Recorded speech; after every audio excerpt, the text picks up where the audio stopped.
Bienvenidos a De Padres. Hoy conoce 10 consejos claves para padres con hijos de cualquier edad. Tanto si quieres ser padre como si ya lo eres, estos 10 consejos te ayudarán siempre con tus hijos. Son consejos simples, pero con el día a día nos olvidamos de aplicarlos. Empezamos consultando a nuestro experto que estará siempre con nosotros para darnos luz sobre este y muchos temas. David Ferral es docente desde hace más de 2 décadas, ha sido director pedagógico en la etapa de secundaria durante casi 15 años, es coach y terapeuta emocional. Buenas, David, ¿cómo estás? Buenas tardes, Javier. ¿Qué tal estamos? Fenomenal. Hoy tenemos un tema muy interesante que vamos a ver punto por punto. ¿Qué retos se te plantearon al enumerar estos 10 consejos? Bueno, pues en principio la idea era hacer como una especie de manual de batalla para que el día a día en la educación de nuestros hijos no nos generara tanto estrés ni tanta culpa como a veces genera. Simplemente son pequeños puntos que son muy sencillos, son muy obvios, pero a veces por lo obvios que son, se nos pasan. Fenomenal. Yo, si te parece bien, voy a empezar a enumerar estos 10 puntos y luego atacamos uno a uno. El primero, 1. Acompaña su aprendizaje con cariño. 2. Deja que hierre. 3. Trabaja con refuerzo positivo. 4. Predica con el ejemplo. 5. Establece límites claros. 6. Haz lo que dices. 7. Usa una comunicación asertiva. 8. Trabaja la empatía. 9. No hagas con... Pues mira, Javier, es muy sencillo. A veces vemos el aprendizaje como si fuera una instrucción y el aprendizaje es mucho más. Entonces, el cariño es la clave, porque contrariamente a lo que nosotros pensamos, la razón y el amor no están reñidos, es más bien todo lo contrario. Aquello que amamos lo aprendemos rápido. Entonces, las relaciones afectivas están muy relacionadas con el aprendizaje y el niño, una de las cosas que va a intentar es agradar a los padres. Entonces, todo aquello que él note en una atmósfera de cariño y de reconocimiento le va a hacer aprender, le va a hacer educarse. Además, las emociones nos indican, son como una especie de brújula que nos indican si vamos en la dirección correcta, ¿vale? Cuando estamos haciendo algo que realmente nos está haciendo sentir bien, realmente estamos aprendiendo. Estamos consiguiendo ese punto educativo que a veces con firmeza, con límites y con fuerza no vamos a conseguir. ¿Vale? Los límites son necesarios, pero se pueden hacer con mucho cariño, que es una cosa que veremos un poquito más adelante. Quizá la clave de los padres es hacer que los niños se apasionen por las cosas. Nuestro trabajo no es hacer que aprendan, es enseñarles cosas con las que apasionarse. Y las cosas con las que se apasionen no necesariamente tienen que ser las mismas que nosotros. Yo puedo ser un amante de la natación y a mi hijo no gustarle nada. Y gustarle, pues yo qué sé, el mundo del hockey, no lo sé. Entonces, de alguna manera, hay que darles esa libertad y hay que presentarle todos esos temas con todo el cariño posible para que ellos puedan evolucionar en ese sentido. Bien, te quería hacer dos preguntas al respecto. La primera es cómo trabajamos el cariño en momentos de conflicto con el niño, por ejemplo, cuando le da una pataleta, una rabieta, o por ejemplo, cuando un adolescente y aplica toda su rabia porque está perdido. Y dos, estabas comentando también sobre que se apasionen los críos con algo, pero estamos en una sociedad que yo diría que está mayoritariamente perdido, que no encuentran esa pasión en nada.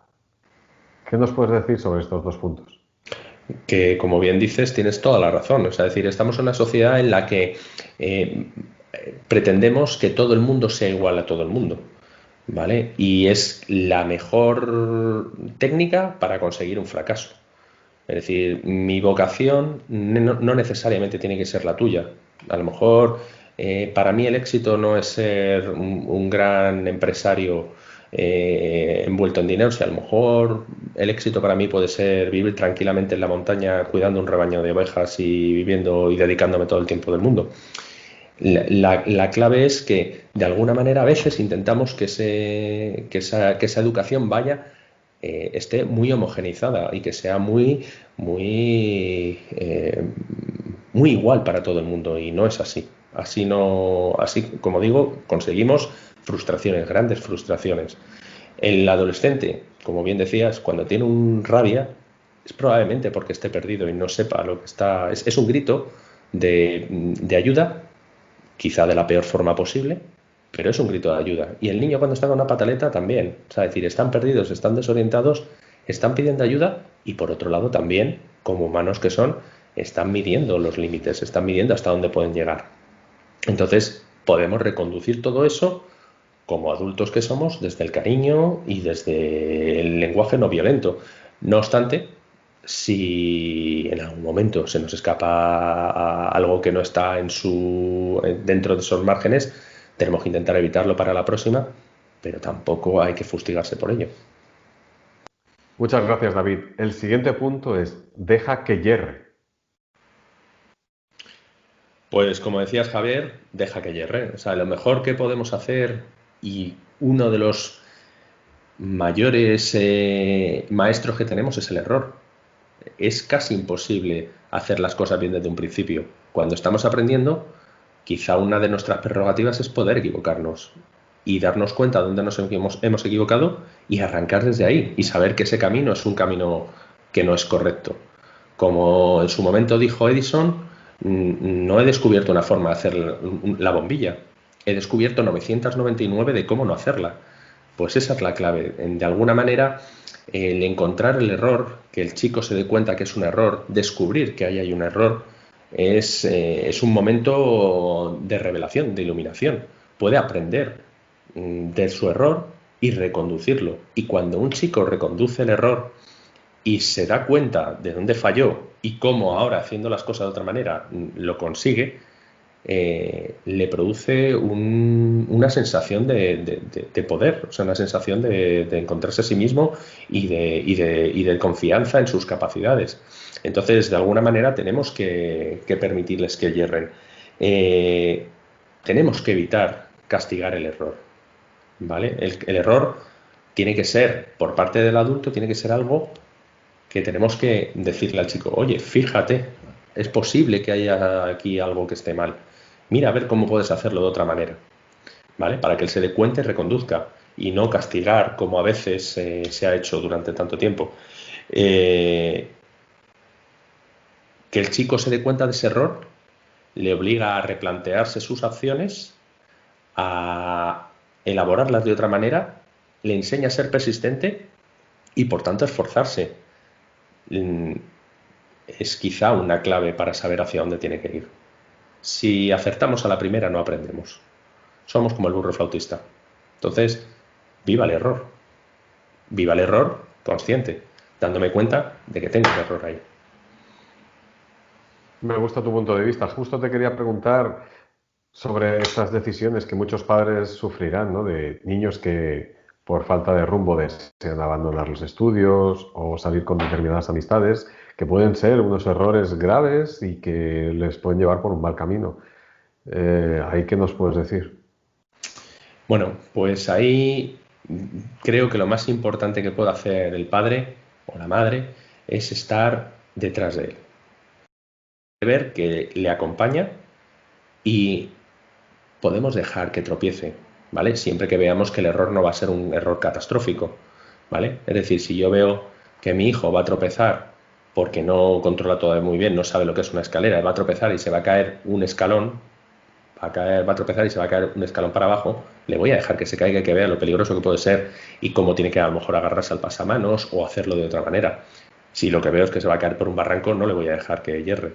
Es decir, de alguna manera, lo único que tengo que estar es acompañando ese aprendizaje y ver hasta qué punto le puedo dejar que hierre o le tengo que reconducir. Fantástico. De hecho, entiendo que algunas de estas preguntas que se nos ocurren mientras elaboramos estos puntos podrían dar para una conferencia entera, como cuando alguien desea abandonar los estudios o ese tipo de amistades peligrosas con Eso las es, que se meten algunos adolescentes. eso Quizá es. abramos un debate a la audiencia para que, si lo consideran interesante, hagamos un especial de esto.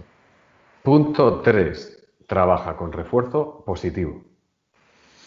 Pues mira, Javier, como bien sabes, refuerzo es cualquier consecuencia positiva que aplicamos después de haber realizado una acción que consideramos deseable.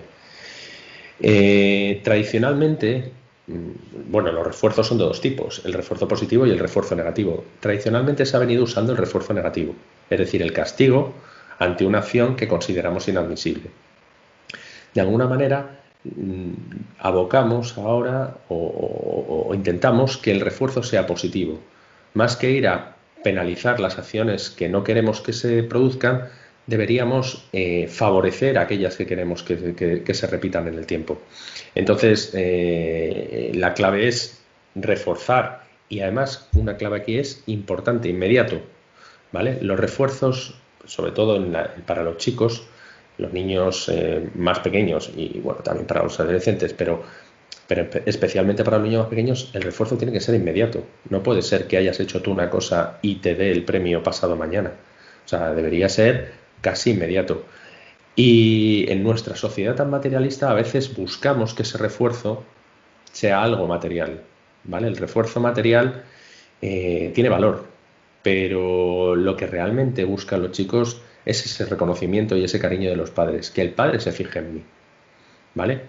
A veces tenemos la costumbre de solamente fijarnos en los chicos cuando hacen algo mal, ¿vale? Si hacen algo bien, entendemos que están haciendo lo que tienen que hacer y lo damos por válido, pero no le prestamos la menor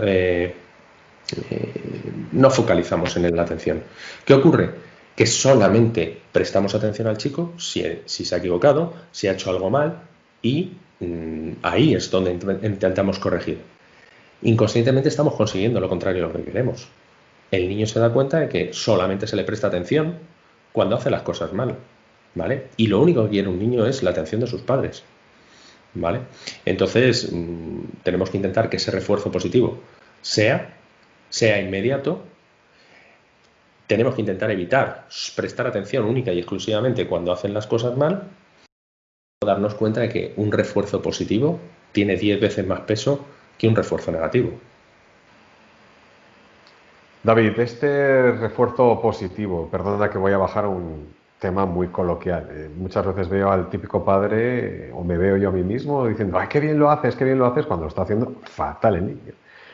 Eso no es el refuerzo positivo que tú estás predicando, ¿verdad? No, para nada. Ahí estamos confundiendo al niño, ¿vale? Si estamos diciendo que está haciendo bien cuando está haciendo mal, o sea, el niño se va a sentir atendido por sus padres, se va a sentir, va a sentir que tiene la atención de sus padres, pero va a entender que lo que está haciendo está perfecto. Luego no nos quejemos porque no lo haga perfecto, no lo haga bien. El niño no está aprendiendo si le estamos diciendo que está haciéndolo muy bien cuando no lo está haciendo bien. Entonces, quizá más que decirle mal, habría que decirle, oye, ¿por qué no revisamos lo que estás haciendo? Y si lo hicieras de otra manera, ¿qué pasaría? Es decir, de alguna manera hacerle consciente de que tiene que reconducir eso, ¿vale? Y cuando lo haga, reforzárselo. Pero sí, el niño se va a sentir muy a gusto, se va a sentir muy bien si tú le vas diciendo qué bien, qué bien, qué bien, qué bien, pero entonces el niño va a entender que lo está haciendo todo bien. No nos quejemos luego. Si es que este niño nunca hace nada a derechas, claro, nunca hace nada a derechas porque siempre les está diciendo que estaba bien. En ese sentido, bien decías que estamos abogando al niño, pero porque le estamos dando una información incorrecta. Y por otro lado, no solo lo abogamos, sino que hay veces que los niños están acostumbrados a que solo quieren hacer las cosas bien y tienen la piel muy fina a cualquier tipo de error o Claro, fracaso. claro, los niños tienen que aprender que equivocarse es humano, ¿vale? Y que no pasa nada. Y que no por haberme equivocado soy mejor o peor. Simplemente tengo que esforzarme para hacerlo mejor. Nada más. Y mi amiguito lo ha hecho en 3 y yo he tardado 11. Da lo mismo. Las cosas que veremos más adelante es evitar las comparaciones. No todos somos iguales. No todos tenemos los mismos ritmos de aprendizaje. Entonces, hay que dejar que el niño se equivoque, hay que dejar que el niño aprenda pero lo que sí hay que hacerle es reforzar lo correcto. No decirle o muy mal a todo o muy bien a todo. Habrá que decirle que muy bien a lo que esté bien y muy mal a lo que esté mal. Estupendo. Pues vamos con el punto 4.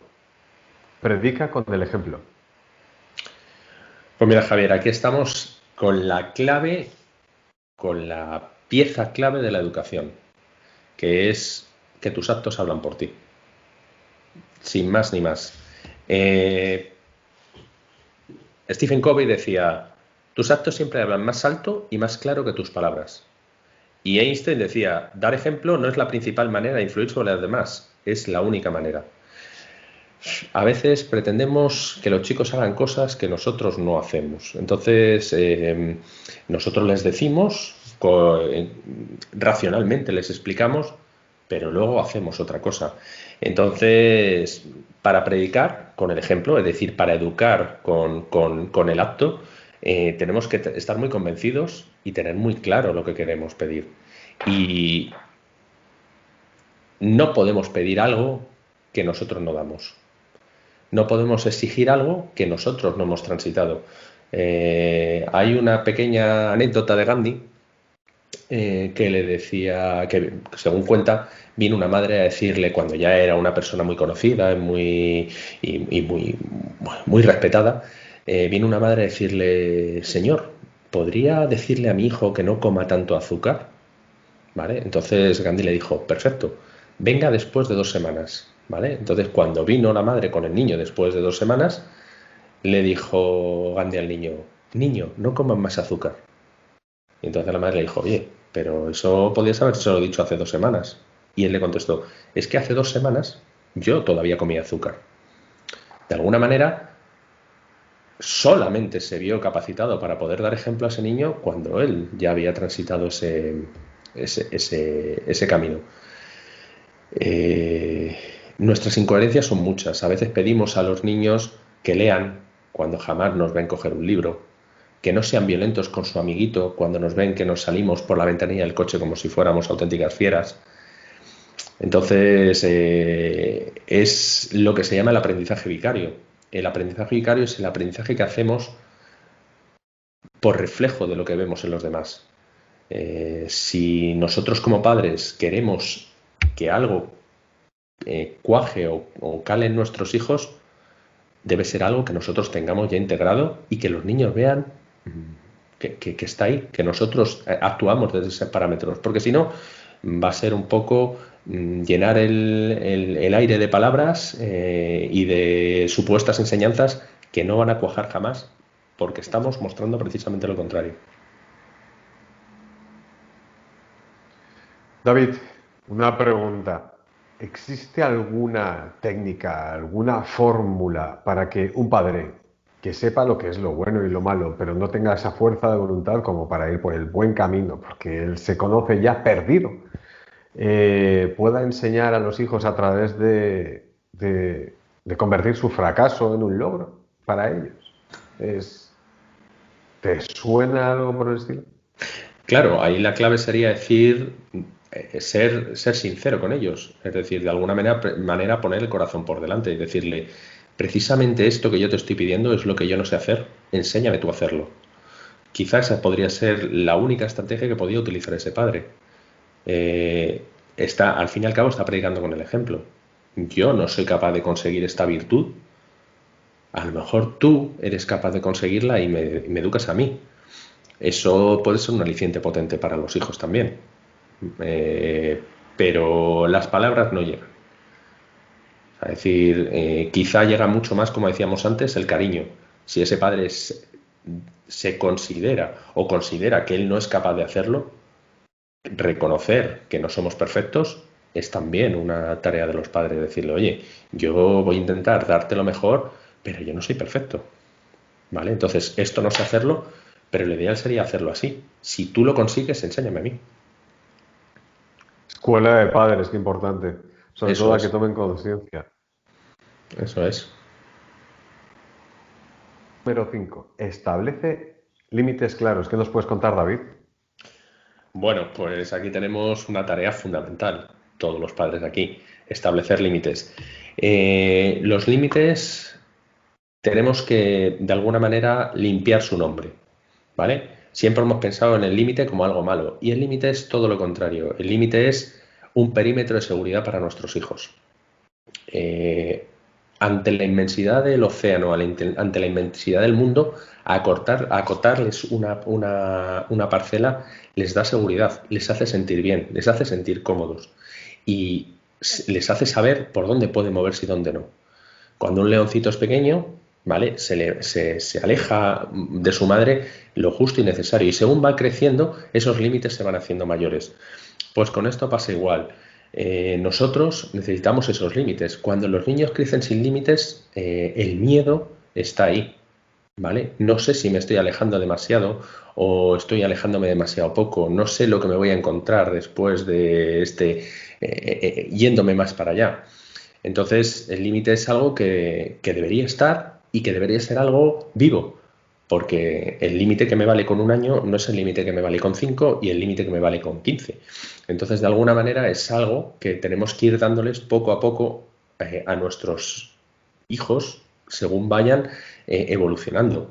Y como digo, no es estándar, no vale para todo el mundo igual y no vale porque tienes 5 tienes que tener esto. A lo mejor este niño con 3 le va bien este límite y con 5 le va a otro que a lo mejor a otro niño le viene con 7. Entonces, de alguna manera, tenemos que ir pensando en el límite como la piel de una serpiente, algo que se va a ir quitando según vaya creciendo. Eh, es tremendamente importante para la evolución de la persona, ¿vale? Eh, la aplicación de límites a veces tiene un problema y el problema es que muchas veces cuando fijamos límites automáticamente asociamos culpa, ¿vale? Y no tiene por qué ser necesariamente así. La culpa se genera cuando ese límite no está bien puesto o es excesivamente rígido, ¿vale? Como decía, tenemos que pensar en los límites como la piel de una serpiente, que cuando yo he crecido, el límite se desquebraja para darme paso a otros límites más grandes donde yo pueda moverme.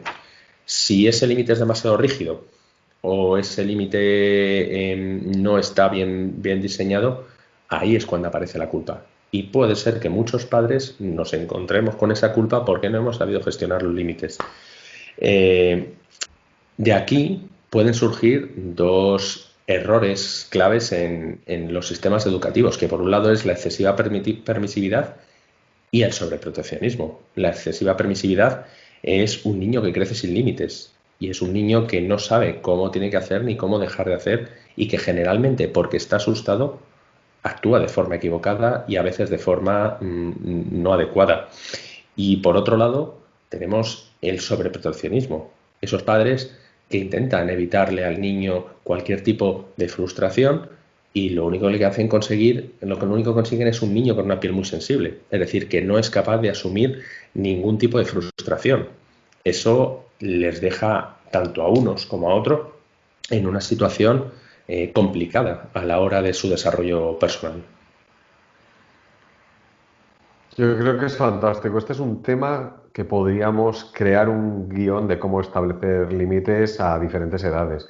Lo voy a dejar aquí en el tintero como para un to-do en nuestras listas de cosas que hacer. Si te parece bien, vamos con el siguiente punto. Llegamos al punto número 6, David. Haz lo que dices. Pues mira, Javier, una clave. Haz lo que dices. Tiene que haber una coherencia entre lo que decimos y lo que hacemos. Si no existe esa coherencia, eh, corremos el riesgo de perder el objetivo y que de alguna manera se produzca desorientación y el chico no sepa dónde tiene que apuntar. A veces en momentos de nerviosismo, de estrés, de cólera, de impulsividad, pues decimos cosas que sabemos que no vamos a cumplir, ¿vale? El problema es que si tenemos la tendencia a decir cosas que no vamos a cumplir, los chicos tienen tendencia a entender que lo que decimos nosotros no vale para nada. Y a veces nos cabreamos. Nos cabreamos porque ya te dije yo que, ya, pero es que me dijiste ya que no iba a hacer esto o que iba a tener que hacer esto otro, pero las otras 7 veces anteriores me dijiste que ya que y luego no pasó nada. Entonces, aquí lo que deberíamos hacer es o bien callarnos si no sabemos lo que tenemos que decir, o bien si decimos algo, cumplirlo. ¿Vale? Si tú este fin de semana, que no es lo más oportuno, si este fin de semana no tienes que salir porque te he dicho que no sales, no sales. Si este fin de semana hablamos a lo mejor de un chico de 15 años, te confisco el móvil, te confisco el móvil. Lo que no puede ser es que te confisque el móvil el viernes y el sábado por la mañana te lo esté dando. Porque si te he dicho que te lo iba a quitar el fin de semana, te lo quito el fin de semana. Tenemos que intentar evitar, a veces, cuando se nos calienta la boca, vas a estar castigado hasta Navidades. Y estamos en julio. Pues sabes perfectamente que no va a ser así. ¿Vale? Como decíamos, intentemos mejor el refuerzo positivo que el refuerzo negativo, pero si vais al refuerzo negativo y decimos que vamos a hacer algo, hacedlo. Igual que en el refuerzo positivo. Si cuando consigas esto, yo te he prometido esto, otro, vea por esto otro.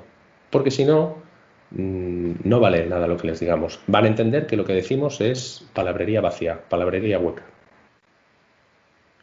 Esto como el típico poli bueno, poli malo. Lo que pasa es que aquí, cuando tu pareja o tu entorno boicotean tus decisiones, tenemos un problema. Y tenemos un problema gordo. Porque los niños lo que van a saber es a jugar que pueden jugar a dos bandas. Y eso es caótico. Entonces, una clave es que los padres estén siempre de acuerdo y que las decisiones sean consensuadas. Si por alguna circunstancia no estamos de acuerdo, hablamos entre nosotros y hablamos en privado, nunca delante de los niños. Y una clave es jamás le quitamos la autoridad a uno de los padres delante de los chicos. Porque entonces van a ver que no hay unidad y dos, van a intentar jugar a eso, al poli bueno o poli malo. Tú me has dicho que, tú me has dicho que. Y entonces se van a quedar con la versión que más les interesa. ¿Vale? Esto me lleva a pensar también en tantas familias que estarán separadas y que la comunicación entre los padres ya no existe, está rota. Entonces, la educación se convierte en algo muy complicado, ¿verdad? Efectivamente, hay un aspecto que ahí es muy complicado, pero tenemos que tener en cuenta una cosa. Es posible que la pareja ya no exista, pero los hijos son un proyecto en común que van a tener que seguir siempre. Entonces, en ese aspecto, hay que abogar porque esa pareja se comunique, ¿vale? Y que tengan por lo menos unas líneas básicas de educación, porque si no, el que paga el pato es el niño. Puede darse el caso de que el niño sea lo suficientemente listo como para saber que en un lado, en una casa, se pueden aplicar unas determinadas normas y unos determinados límites y en el otro no. Por supuesto, eso lo van a saber absolutamente casi todos los niños y yo creo que casi por ciencia infusa. Es decir, van a saber hasta dónde nos tienen medidos y saben hasta dónde llegamos y hasta dónde dejamos de llegar. Por eso decía que tiene que haber unas líneas básicas. En una casa se puede actuar de una manera, en otra casa se puede actuar de otra, pero hay unos patrones que deberían ser universales en esa pareja, y es decir, unos puntos de unión, unos puntos de cohesión que permitan que el niño tenga claro que esto no, esto sí, esto no y esto sí. Y esto vale en la casa de uno y en la casa de otro. Vamos con el punto número 7. Usa una comunicación asertiva.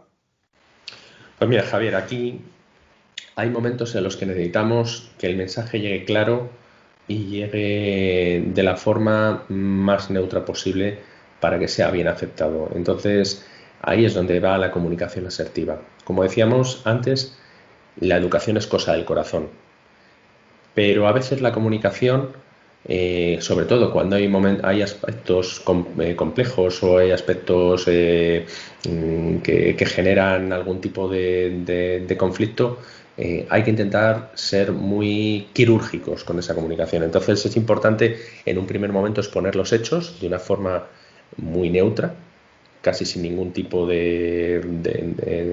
lo más desemocional posible, o sea, decir, de una forma en que no haya ningún tipo de emociones en medio. Después, cuando se han expuesto esos hechos, introducir los sentimientos, lo que me ha hecho sentir ese hecho en concreto, y a partir de ahí ya es cuando abro esto para que el chico entre en esa comunicación sin haberse sentido enjuiciado. Porque a veces, como digo, si los temas son conflictivos y entramos con las emociones del primer momento, lo que se suele sentir es que me están enjuiciando. Y el juicio rompe ya directamente toda comunicación. Ponnos un ejemplo. Pues un ejemplo sería, imagínate que tu chico con 15 años ha llegado a las 11 de la noche cuando tú le tenías puesto una hora de las 10. Si yo directamente le digo, estás incumpliendo, has hecho mal, etcétera, etcétera, el chico ya directamente se me va a poner a la defensiva. Y no quiere decir que yo no tenga razón. Él tenía que haber llegado a las 10 y ha llegado a las 11, o a las 11:30, o a las 12, a la hora que quiera. Tengo razón, la norma era clara, tiene que venir a las 10. Pero no le estoy dejando que de alguna manera me explique. ¿Qué va a ocurrir? Que se va a sentir enjuiciado y va a sentirse frustrado y directamente va a ir al ataque. Entonces, quizá la clave sería preguntarle, oye, ¿por qué ha llegado a las 11 en vez de llegar a las 10? Y a lo mejor el chico me va a decir, oye, mira, se me ha pasado la hora. O me va a decir, es que mira, Manolito, mi amigo, le ha pasado no sé qué historia y tuve que estar acompañándole. De alguna manera, cuando yo le he dado me he presentado con esta forma de dirigirme a él, no le estoy enjuiciando como de la otra manera. Son las 11, no has llegado, tenías que haber estado a las 10, mañana estás castigado. Con esa entrada directamente conseguimos un enfrentamiento directo con el chico, ¿vale? Porque después de la pregunta más neutra, oye, ¿por qué no has venido a las 10 y has aparecido a las 11? Vamos a lo mejor a acabar en lo mismo. El niño me va a decir, no sé, se me ha pasado, etcétera, etcétera. Le digo, bueno, pues que sepas que mañana no vas a salir. O que sepas que el próximo día voy a recuperarte la hora y en vez de llegar a las 10, voy a conseguirlo, pero de alguna manera él no se va a sentir tan enjuiciado. ¿Qué trabajo más de retención de vísceras para algunos padres será todo esto? Claro, claro. Es que tenemos que darnos cuenta que los adultos somos nosotros. La retención de vísceras tenemos que ponerla nosotros porque ellos no la van a poner. Ellos no saben ponerla. Que a veces tenemos la sensación de que los ataques de los chicos, sobre todo cuando son adolescentes, son personales y que son gratuitos. Y no, es simplemente que no son capaces de controlar esas emociones que para ellos muchas veces son nuevas. Entonces, la experiencia y, digamos, nuestra posición como adultos es la que nos tiene que obligar a que seamos nosotros los que pongamos esa retención y no ellos. Punto número 8. Trabaja la empatía. Pues mira, a veces ocurre que nos convertimos en mayores, en adultos, y de repente se nos olvida todas las vivencias de cuando éramos niños. Tenemos que acordarnos de que el mundo de los niños es un mundo muy rico y que no está tan mediatizado como el nuestro y probablemente, bueno, probablemente no, seguramente tienen otros objetivos vitales diferentes a los nuestros. Eh, si bien es cierto que nuestra tarea como adultos es llevarles por el mejor camino posible, quizá a veces deberíamos recalibrar porque se nos olvida que los niños no son adultos en miniatura y que muchos procesos psíquicos que para nosotros son automáticos, para ellos no lo son o directamente no existen. Como decía, el niño no es un adulto en miniatura. Entonces hay muchos procesos psíquicos que directamente le queda todavía un montón de tiempo para que eso lo entienda. Por ejemplo, en un niño pequeño entender la ironía es imposible. Él entiende literalmente lo que le estamos contando. Entonces, bueno, pues tenemos que recalibrar, tenemos que darnos cuenta de que son lo que son, que llegan a donde llegan y que no nuestro punto de vista es lo único.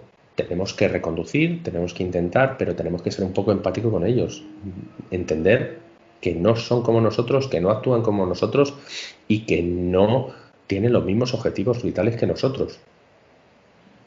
Quizá de alguna manera vivan un poco más la vida de lo que vivimos nosotros, quizá tendríamos que aprender un poco de ellos, pero, pero bueno, nuestra tarea es, como decía antes, llevarles al mejor puerto posible, pero vamos a hacerlo de una forma mucho más empática, con mucho menos estrés y con mucha menos culpa cargada encima.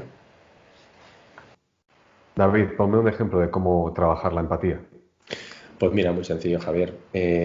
A veces pretendemos que los niños vayan al colegio, salgan del colegio, se vayan a música, después de música se vayan a judo, después el martes tengan hípica, después tengan tenis, después tengan natación, después vayan a inglés, después vayan a no sé cuánto.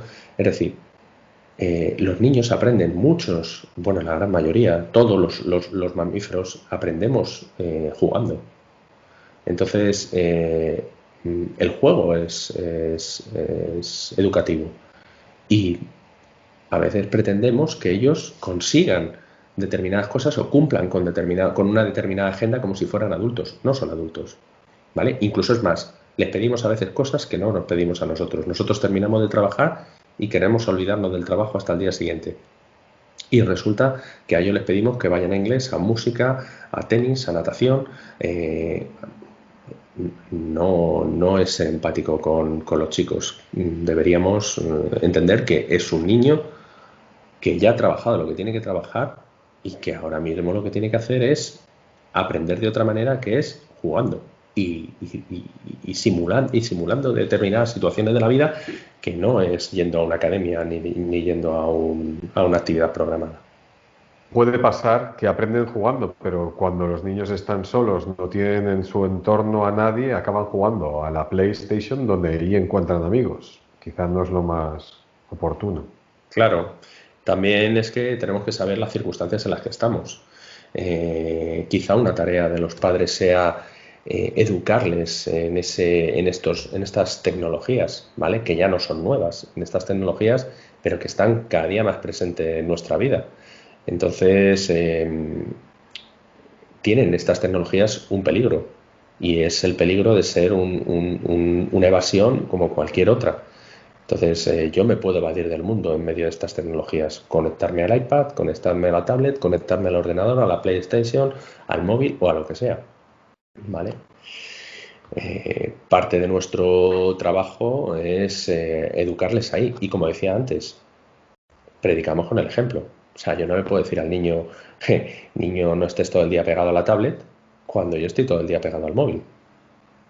Entonces, de alguna manera tengo que abrirles el campo y hacer que se desarrolle de otra manera, no tan digitalmente hablando. ¿Qué consejos le podría dar a un padre que llega cansado del trabajo?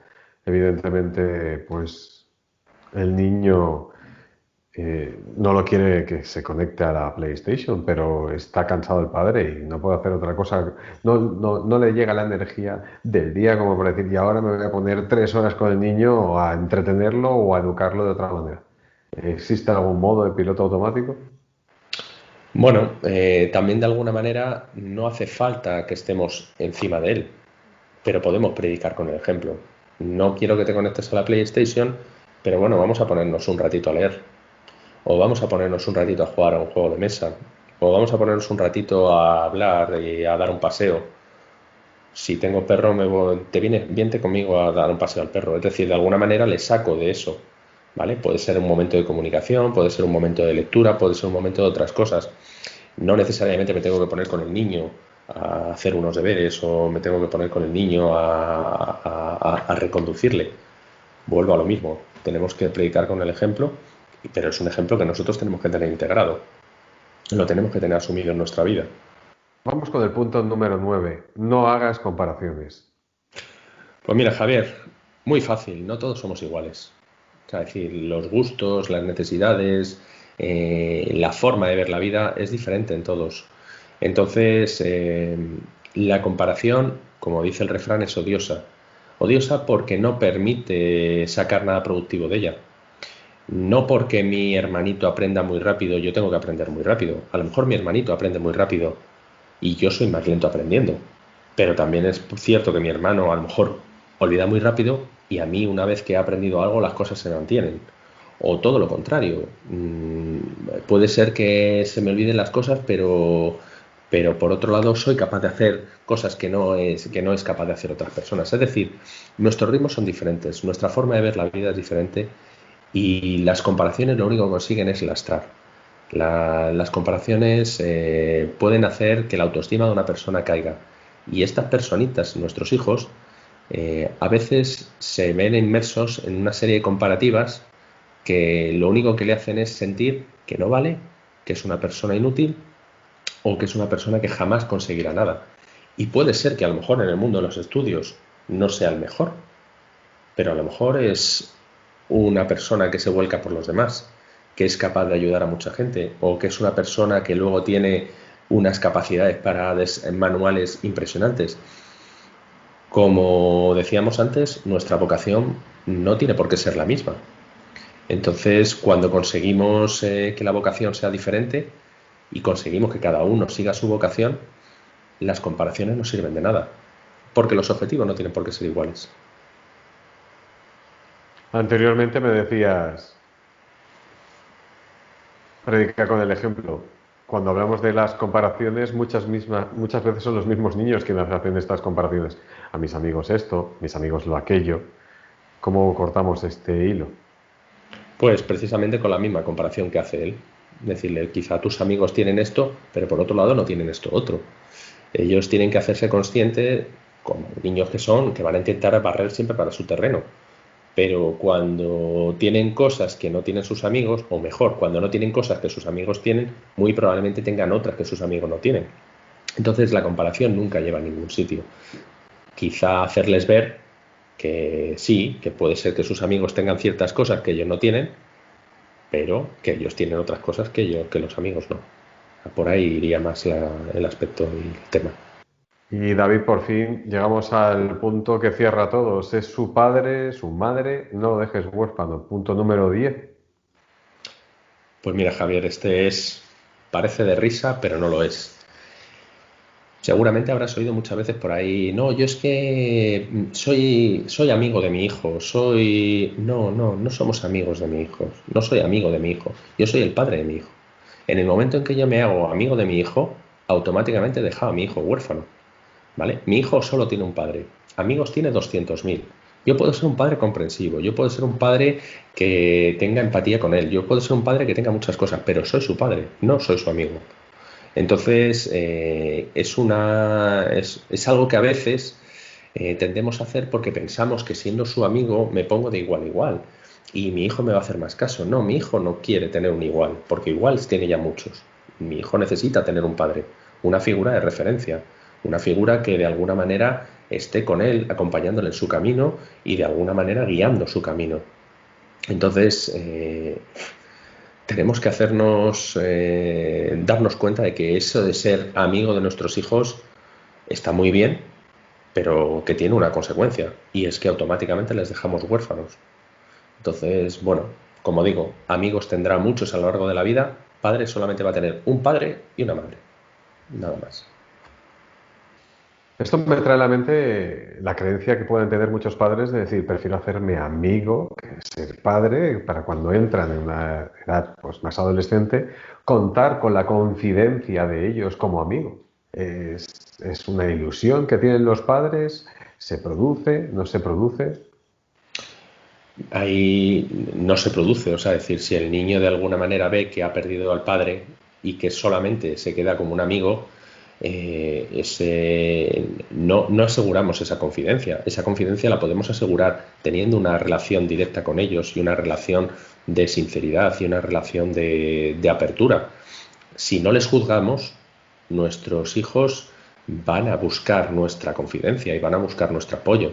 ¿Vale? Habrá muchos temas o habrá algunos temas en los que de alguna manera filtrarán, como tienen que hacer. Precisamente por eso somos sus padres. Pero tendrán siempre la confianza de poder buscarnos y hablarnos y contarnos de todo. Si no les damos esa confianza, da igual que nos queramos hacer pasar por amigos que no por amigos. A veces hay padres que casi se comportan de forma pueril intentando hacerse amigos de sus hijos y no consiguen un mayor nivel de confianza con ellos. ¿Vale? A lo mejor lo que el niño pierde cierto respeto y cierta figura de referencia. Como decía, el padre tiene que ser la figura de referencia, la madre tiene que ser la figura de referencia, no tiene que ser un colega más, porque mis colegas están igual de perdidos que yo. Yo necesito a alguien que tenga, con el que pueda tener una referencia, un apoyo, y ese va a ser mi padre o mi madre. Pero, pero para eso no tengo que estar juzgándole constantemente. Si a él no se le juzga constantemente, él va a buscar esa figura de referencia, esa figura paterna y se va de alguna manera a sincerar con él. Pero, pero si no se siente juzgado. Mucha gente se preguntará, sí, pero yo no soy el padre, soy el padrastro, soy la madrastra. Suenan mal estas palabras porque ya desde pequeños se nos ponen como los malos del cuento, ¿no? ¿Cuál es la mejor postura aquí a adoptar? Pues mira, lo primero que tenemos que tener en cuenta es que ser padre o madre no tiene nada que ver solo con lo biológico, ¿vale? Se puede ser padre sin ser padre biológico. Padre es la figura de referencia que está allí para los niños, ¿vale? A veces la única o el único trabajo que ha hecho el padre es fertilizar un óvulo y ese padre ha desaparecido y ¡chup! Y jamás se volvió a ver. Entonces, sí, oficialmente es el padre, ¿vale? Biológicamente es el padre, pero en la realidad el padre es aquella figura que está allí dándole cariño, amor, apoyo, ejemplo, ese es el padre, ¿vale? Entonces, ese padre puede ser el padre biológico, ese padre puede ser el padre adoptivo, ese padre puede ser el padrastro que tú dices, ese puede ser muchas personas, ¿vale? Incluso a veces los padres no son los padres, son los abuelos. La figura paternas, las figuras parentales, son aquellas que están ahí, que están siendo una referencia para nosotros y están siendo un apoyo, un ejemplo y una tabla de salvación para ese niño. Y ese es el padre o la madre. Pues muchas gracias, David. Ha sido muy interesante tener esta charla contigo. Nos quedan un montón de temas que seguir trabajando en próximos vídeos.